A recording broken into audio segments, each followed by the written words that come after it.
صلی علی رسولہ الکریم۔ بسم اللہ الرحمن الرحیم۔ اللہم ارنا الحق حقا وارزقنا اتباعہ وارنا الباطل باطلا وارزقنا اجتنابہ۔ السلام علیکم۔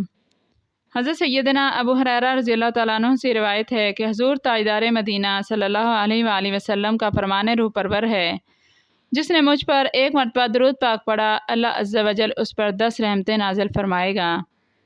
صحیح مسلم کی یہ حدیث مبارکہ ہے۔ تو جہاں بھی آپ صلی اللہ علیہ وسلم کا نام پڑھا جائے یا سنا جائے تو صلی اللہ علیہ وآلہ وسلم لازمی کہنا چاہیے۔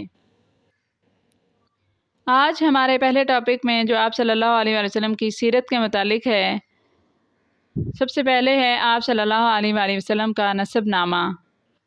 آپ صلی اللہ علیہ وآلہ وسلم کا مبارک نسب نامہ یہ ہے: محمد بن عبداللہ بن عبد المطلب بن ہاشم بن عبد مناف بن قصی بن کلاب بن مرہ بن کعب بن لؤی بن غالب بن فہر بن مالک بن نضر بن کنانہ بن خزیمہ بن مدرکہ بن الیاس بن مضر بن نزار بن معد بن عدنان۔ آپ صلی اللہ علیہ وآلہ وسلم کی والدہ کا نام آمنہ تھا اور ان کے والد وہب بن عبد مناف بن زہرہ بن کلاب تھے۔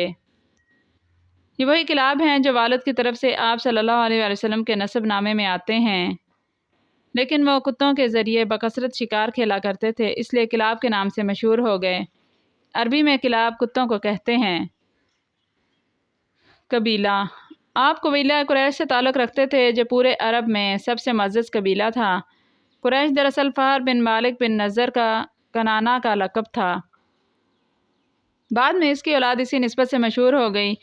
یوں تو اس قبیلے کو ہر دور میں سیادت حاصل رہی ہے، لیکن قصی کو ایک منفرد مقام حاصل ہوا۔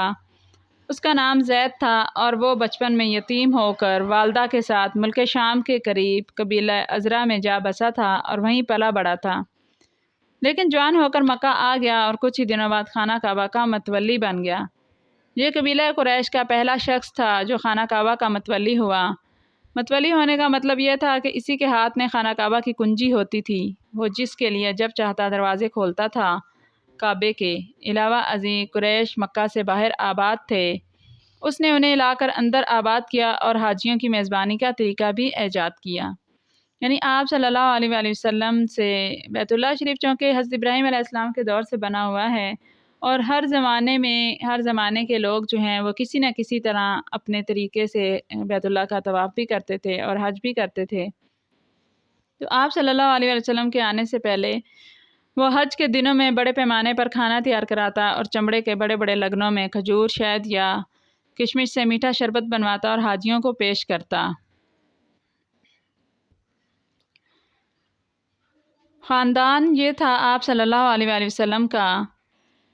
آپ صلی اللہ علیہ وآلہ وسلم کا خاندان آپ کے پردادا ہاشم کی نسبت سے ہاشمی کہلاتا تھا۔ ان کو قصی کے مناسب سے حاجیوں میں سے میزبانی کا منصب حاصل ہوا، جو ان کے بعد ان کے بھائی مطلب کی طرف منتقل ہو گیا۔ مطلب کے بعد پھر ہاشم کی اولاد کو یہ منصب حاصل ہوا اور اسلام کی آمد تک انہی کے ہاتھ میں رہا۔ ہاشم جو آپ صلی اللہ علیہ وسلم کے پردادا تھے، اپنے زمانے کے سب سے عظیم انسان شمار ہوتے تھے۔ انہیں وادی بطحا کا سردار کہا جاتا تھا۔ وہ روٹی توڑ کر گوشت اور شوربے میں بھگوتے اور لوگوں کے کھانے کے لیے چھوڑ دیتے تھے۔ چونکہ عربی میں اس طرح کسی چیز کے توڑنے کو حشم اور توڑنے والے کو ہاشم کہا جاتا ہے، اس لیے ان کا نام ہاشم پڑ گیا۔ ہاشم نے قریش کے تجارت پیشہ لوگوں کے لیے جاڑے میں یمن اور گرمی میں شام کا تجارتی سفر منظم کیا۔ اس سفر کا ذکر قرآن مجید کی سورہ قریش میں اللہ تعالیٰ کے ایک بہت بڑے احسان کے طور پر بھی کیا گیا ہے۔ ہاشم ایک بار تجارت کے لیے شام جاتے ہوئے مدینہ منورہ سے گزرے تو وہاں بنو عدی بن نجار کی خاتون سلمہ بنت عمر سے شادی کر لی اور کچھ عرصہ ٹھہر کر ملک شام چلے گئے اور وہیں سرزمین فلسطین کے مشہور شہر غزہ میں انتقال کر گئے۔ ان کی روانگی کے وقت، یعنی جب وہ فلسطین شہر کی طرف روانہ ہو رہے تھے، اس وقت سلمہ حاملہ تھیں۔ بعد میں بچہ پیدا ہوا جس کے سر کے بالوں میں سفیدی تھی، اس لیے اس کا نام شیبہ رکھا گیا۔ یہ بچہ مدینے میں پرورش پاتا رہا، لیکن مکے میں ہاشم کے بھائیوں اور خاندان کے دوسرے لوگوں کو اس کا علم نہ تھا۔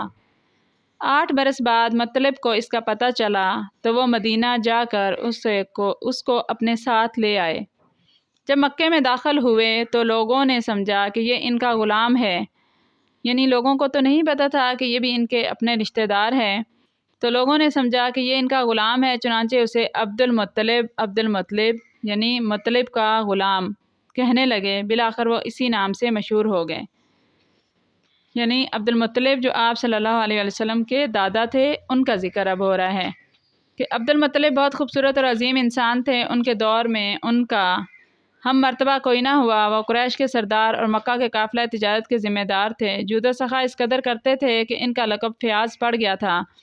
ان کے دسترخوان کا پس خوردہ مسکینوں، جانوروں اور چڑیوں کے کھانے کے لیے رکھ دیا جاتا تھا۔ اس بنا پر ان کا عرف یہ بھی بن گیا تھا کہ زمین پر انسانوں اور پہاڑ کی چوٹیوں پر وحشی جانوروں اور چڑیوں کو کھلانے والا۔ انہیں زمزم کا کنواں کھودنے کا شرف بھی حاصل ہوا، کیونکہ پہلے جب کنواں تھا تو اس وقت بنو جرم نے مکہ سے جلا وطن ہوتے وقت اسے پاٹ دیا تھا، یعنی اس کی جگہ نامعلوم ہو گئی تھی۔ تو عبد المطلب کو خواب میں اس کی جگہ بتلائی گئی اور کھودنے کا حکم دیا گیا۔ انہوں نے کھودا تو پرانا کنواں برآمد ہو گیا۔ انہی کے زمانہ میں خانہ کعبہ پر ہاتھی والوں کے حملے کا واقعہ پیش آیا۔ ان کے سردار کا نام ابرہہ جو یمن پر قابض حکمران تھا، وہ خانہ کعبہ ڈھانے کے لیے 60,000 کا لشکر جرار لے کر آیا، لیکن جب مکے کے مشرق میں مزدلفہ اور مینا کے درمیان وادی محصر میں پہنچا اور مکے پر حملہ آور ہونے کے لیے تیار ہو گیا تو اللہ تعالیٰ نے اس کے لشکر پر چڑیوں کا جھنڈ بھیج دیا، جنہوں نے اس پر ٹھیکری جیسے پتھر برسا دیے اور وہ کھائے ہوئے بھس کی طرح ہو گیا۔ یہ واقعہ آپ صلی اللہ علیہ وآلہ وسلم کی پیدائش سے 50 یا 55 دن پہلے پیش آیا۔ اب آپ صلی اللہ علیہ وآلہ وسلم کو دو ذبیحوں کی اولاد کیوں کہا جاتا ہے؟ کہ آپ صلی اللہ علیہ وآلہ وسلم کے والد گرامی عبداللہ عبد المطلب کے سب سے خوبصورت، پاک دامن اور چہیتے لڑکے تھے۔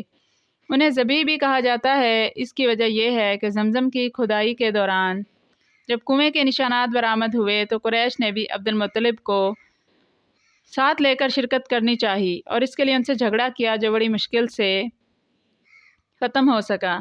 یہ دیکھ کر عبد المطلب نے نظر مانی کہ اگر اللہ نے ان کو 10 لڑکے دیے اور ہر ایک مقابلے کے لائق ہوا تو ان میں سے ایک کو وہ اللہ کی راہ میں ذبح کر دیں گے۔